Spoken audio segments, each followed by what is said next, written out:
you live along the coast, you can tell that the coastline is starting to disappear. Florida has many appealing reasons to live here. However, with that said, there are some reasons you may want to consider before moving here. And this is coming from someone that's lived here for over 30 years. You've been warned. I moved here in 1993. Check out this woman's top 6 reasons why she doesn't want to move to Florida. So let's go ahead and address the elephant in the room. Let's knock it right out at the beginning here. Weather and natural disasters are top on the list. Hurricanes. Yes, Florida is prone to hurricanes. And if you're thinking of moving here, you may want to know this or check out how it can happen. Now, it does affect different parts of Florida more than others. For example, Central Florida, where I live, we got hit. I don't think ever really wiped us out, but as far as I can research back, since I've lived here in 93, I did evacuate a few times when my kids were younger, and Hurricane Ian did do a lot of flooding, but outside of that, Central Florida was fine. However, down south, like the Miami, Naples area, that's a different story. Have you heard of Hurricane Katrina, Andrew? Those were some devastating hurricanes. Second one, humidity and heat. Yeah, it gets hot here in Florida, particularly when you add the humidity. While I'm recording this, is July of 2024, and it has been like a sauna, especially in the late afternoons. Walking outside has been so hot, mainly due to the humidity. So even in the shade, it's hot. The other day I said, well, let me just go to our pool here at the condo. It was bath water. It was like 92 degrees. It wasn't even relieving. Right now, I'm spending a lot of times outdoors in the morning because I like to get some nature in. Florida has lots of beautiful parks, and primarily inside, shopping or working inside my air-conditioned home. Then on to environmental concerns. Flooding and rising sea levels. Particularly, obviously, if you live along the coast, you can tell that the coastline is starting to disappear. Not just here in Florida. I was reading an article, I think up in Martha's Vineyard, somewhere where double-digit million-dollar homes where the Kardashians live and all of that. Those homes their shoreline's starting to wash away, and they are reducing the price significantly lower than what they had purchased it. So it is something to be concerned if you want to live on the coastline. Check out how much erosion's happening and just be prepared if you're going to be here 30, 40 years. I don't know. You may want to move before then.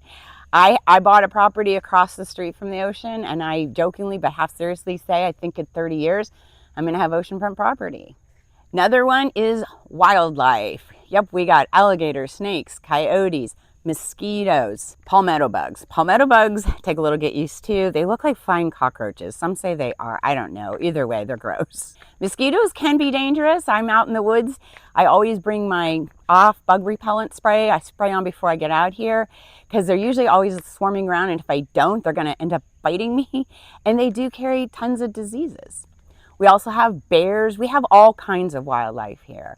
Alligators, crocodiles, snakes, bears, oh my! Another reason you might not want to move here is insurance and homeownership costs. Florida is prone to high insurance rates because primarily due to what we already went over, the weather. We get a lot of natural disasters here. Insurance companies come and go. And as a result, our insurance rates are usually higher than most other states. HOA fees, I go over that a lot in my videos on my channel, in particular condo association fees. And Florida is primarily HOAs and primarily condos. I do have a buyer right now moving down from Georgia. One of their things is they don't want to live in an HOA. I am able to find them a home, but they're far and few between. They don't get pick of the litter since they are excluding HOAs. So if high insurance costs and high HOA fees are a problem for you, you might not want to live in Florida. Okay, now we have economic and employment factors. Tourism dependency. The state's economy is heavily dependent upon tourism. A lot of our jobs are based on tourism position in the hospitality field. Even our hospitals are, tourists come to town, they use our hospitals. Most of the economy is based on our tourism, which can fluctuate. It goes up and down. It will fluctuate. Which then brings me to wages. Florida is not known for overcompensating their employees, primarily because a lot of them are hospitality jobs. Hospitality jobs like waitresses and whatnot normally do get a lower pay, and then they're counting on the tips from the tourists coming in, and bartenders and all that's the same. Infrastructure and services, traffic and transportation. Traffic congestion can be bad, particularly in your bigger cities such as like Miami and Orlando. I don't know if you probably heard me mention, I cannot literally stand going to the Orlando airport, primarily because of the traffic getting into it, especially right there. To me, it's personally a nightmare. I start getting anxiety. The airport itself is wonderful, but the traffic is insane. I've also mentioned several times on this channel about I-4 traffic, which runs right through Orlando. Miami, same thing. You just take 95 all the way down, but it gets really thick and heavy down in Miami. So traffic congestion is a big thing. If you're like me and you get anxiety with a lot of traffic, if you do want to move to Florida, pick a smaller city like, the Daytona Beach area. And then healthcare. While there is excellent healthcare here in Florida, primarily our residents are retirees, which means oftentimes you may have longer wait times when going to visit your doctor and or hospital due to the increase in patients. Social and culture factors. Seasonal population changes. Florida can get pretty crowded during the winter months when our snowbirds come back, leading to more crowded conditions. Political climate.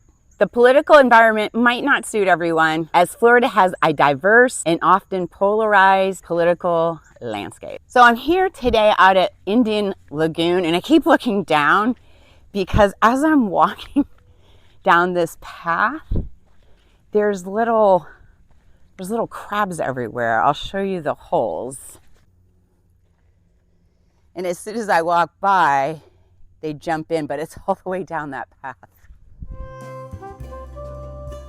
Now, some other considerations are educational system. The education varies throughout the state, but just keep in mind that does obviously happen in other states as well. My kids went to schools here. I think they're amazing schools. And one of them became a doctor, graduated from UC Berkeley. I think you just do your research like anywhere you live if schools are important to you, and you can get an amazing school after all. The real estate market can be unpredictable. Sometimes buying and selling homes in Florida can be like a roller coaster going up and down. And it can be affected by how many people are living here, moving in or out of the state. We get a lot of people move here and then as their retirement and then go into nursing homes. And a lot of people come here on vacation and they decide to buy vacation homes. So it can fluctuate a lot, of course, like again, any state, but I think it just happens more in Florida because we get more people coming here. And Florida has a large population of retirees, which can affect the overall vibe of a community, which could be good or bad. Now, each of these factors can influence someone's decision on whether they want to move here or not. And of course, it depends on your personal preference. And of course, these are just some of the things to keep in mind. Florida has a lot to offer, so it just really depends on your priorities. Thanks for watching. See you on the next one.